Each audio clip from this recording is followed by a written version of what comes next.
Hi, I'm Matt Hagney at Exapta Solutions, and today we're going to talk a little bit about a misleading video that has been put out by one of our competitors, Phil Needham. In it, he's talking about John Deere 50 and 90 series seed boots, and more particularly the seed bounce flaps on those.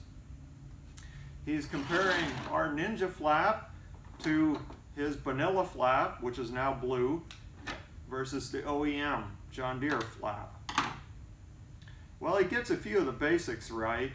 He goes on to make a great deal about the length of his flap when new versus ours.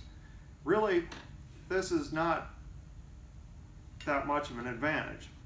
Dragging way back behind the furrow just makes it drag harder and causes it to wear quickly. As you can see, it's not long before the Bonilla flap is not much longer than John Deere or our flap. Furthermore, our flap needs to be shorter than his because ours is angled downward rather than straight back.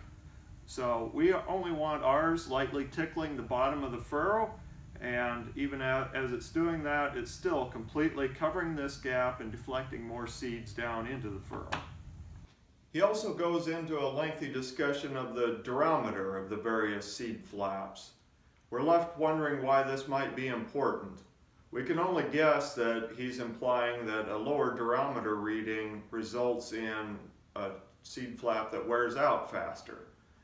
But in fact, we do not find this is the case. Our customers tell us, and our own testing shows, that the Ninja flap is outlasting the Bonilla flap by a substantial margin. He makes a big deal about the pressure that the flaps exert, going so far as to press them onto a scale like this. When he's pressing them so that the flap is way up on the back of the boot. This is very unrealistic. Flaps don't run this way as a general rule.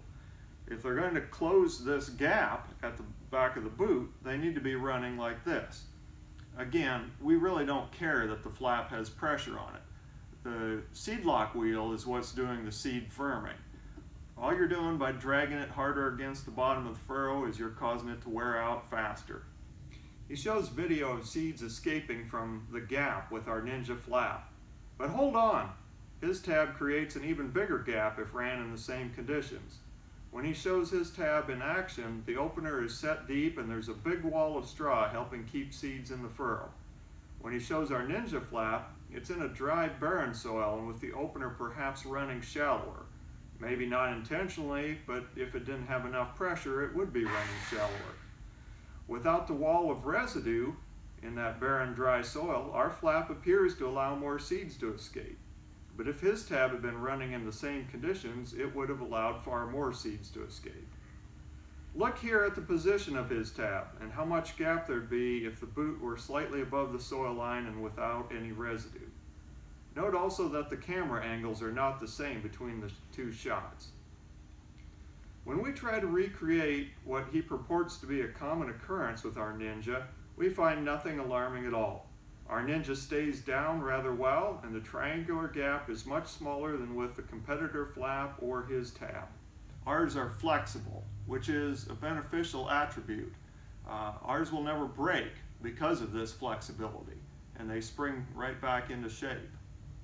To sum it up, our Ninja flap simply works.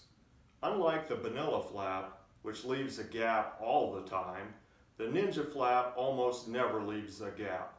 Therefore, the Ninja is putting more seeds down into the bottom of the furrow right where they belong.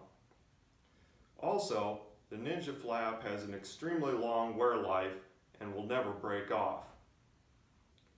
The Bonilla flap was indeed an improvement over the John Deere flap, but the Ninja surpasses the Bonilla.